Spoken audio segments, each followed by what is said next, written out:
Mais parce que je suis comme ça, déjà, j'aime plein de trucs très différents. Et en bande dessinée, je trouve que la bande dessinée, c'est un médium qui est d'une richesse absolue. On peut faire du roman graphique, de la série familiale, de l'humour, plein de trucs très différents. Et alors je me suis dit, pourquoi pas essayer? Et puis c'est dans mon ADN, cette envie de m'étonner, de m'auto-étonner. De dire, pourquoi pas? Et puis Fluide, moi j'étais lecteur de Fluide gamin. Donc quand on m'a proposé de faire des gags, j'ai sauté forcément dans cette proposition.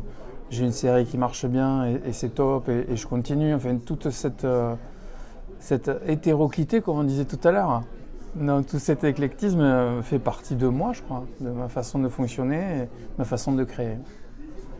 Il y a aussi une part de personnel qui est chez toi avec il y a eu le col de pie, le perroquet. Ça aussi, c'est un autre pan d'esprit. Ouais, c'est encore différent, mais voilà, je suis plein de trucs très différents.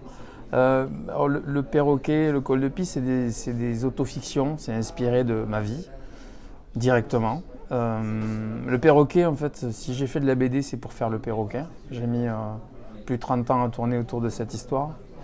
Mais gamin, je savais qu'un jour, je ferais de la BD pour raconter cette histoire-là. Mais il m'a fallu plus de temps que prévu parce que je ne savais pas du tout par quel bout aborder cette thématique de la bipolarité, de la schizophrénie qui a bercé ma vie. Voilà, c'est comme ça.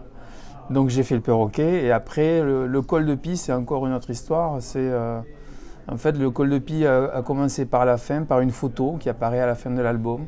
On voit mon petit garçon avec un vélo en haut du col de pie. Et quand j'ai pris cette photo, je vais raconter l'histoire qu'il y a derrière. Et voilà. Et c'est une histoire de transmission entre deux êtres, mon fils et son grand-père.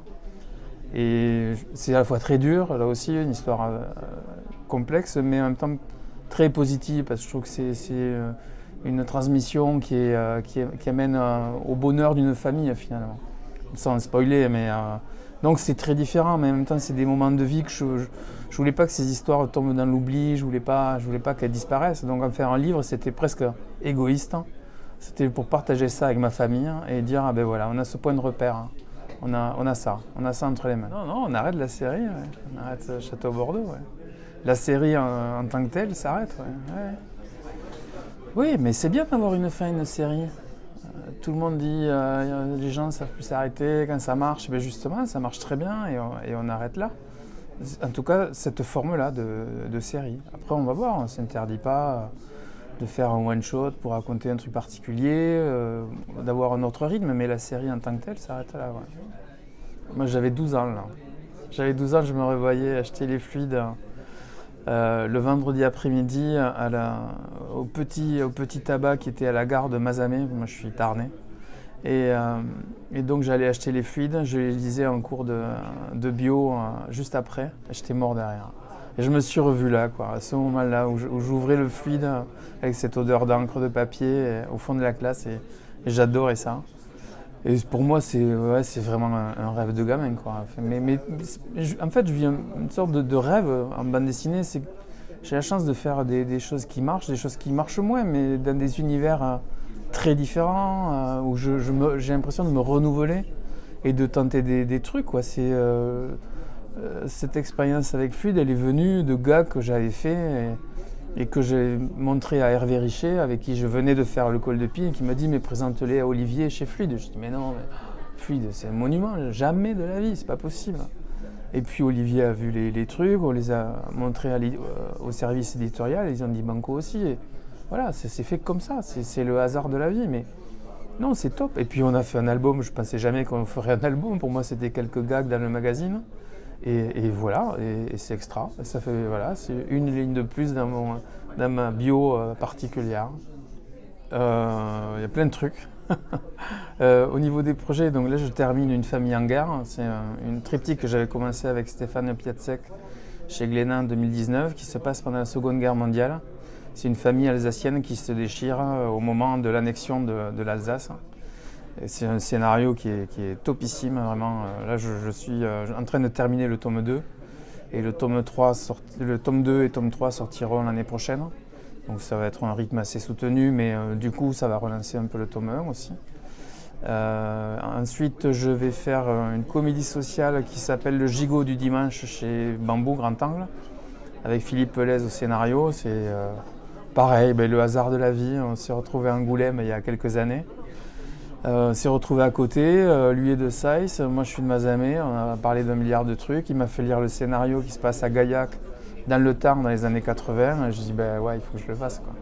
Donc voilà, donc je vais faire ça après, et puis ensuite on verra, il y a d'autres projets qui se mettent en place avec Corbéran pour peut-être ces sortes de préquels de Château Bordeaux, avec Jean-David Morvan avec qui on aimerait faire un joli projet, j'en parle pas trop parce que tant que c'est pas signé, mais c'est un projet assez particulier.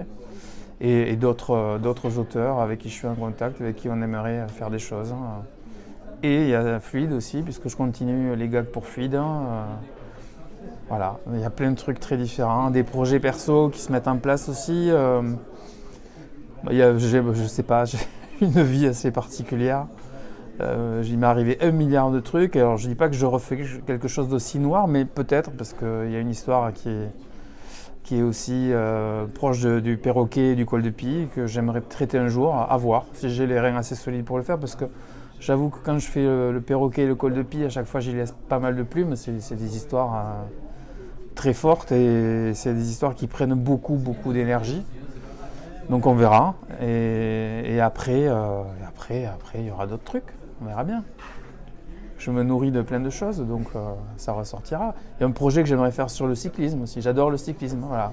J'ai jamais touché au sport dans le vélo, dans la BD. Et donc le vélo, voilà, je me suis trahi. Je spoile pas, mais ouais, j'aimerais bien parler de ça. Du dopage en fait dans le cyclisme. Comme je suis assez bien placé pour connaître le sujet, j'aimerais bien en parler un jour. Mais ça se fera peut-être pas, hein, on verra. Et il y aura d'autres idées d'ici là, il y aura d'autres trucs. J'aime me nourrir de plein de trucs, donc j'aime faire plein de choses très différentes. Ou pareil, je fais pas mal de sport, pas mal de vélo, je me retrouve souvent en haut de col dans les Pyrénées. Et voir ces paysages, ce souffle qu'il y a, je me dis un jour il faudra que j'essaie de le retranscrire en BD. Je sais pas comment, je sais pas si ça se fera, mais je vois ce que fait Rochette avec ses albums sur la nature. Je me dis, ouais, j'aimerais un jour j'aimerais essayer de faire quelque chose dans cet esprit-là, raconter les montées aux estives, raconter ce que les gens vivent dans les montagnes, c'est un truc de fou, quoi. Voilà, plein de choses. La vie, quoi. Je sais pas. Je crois que je vais me répéter peut-être, parce que je le dis souvent, mais Bouc, c'est un auteur que j'admire et je trouve que je suis un peu dans cette voile, ce genre d'auteur-là qui touche à tout, qui fait du western, qui fait un peu de SF, qui fait de l'humour à gogo, qui fait du dessin de presse. Et moi, j'aime faire tout ça aussi.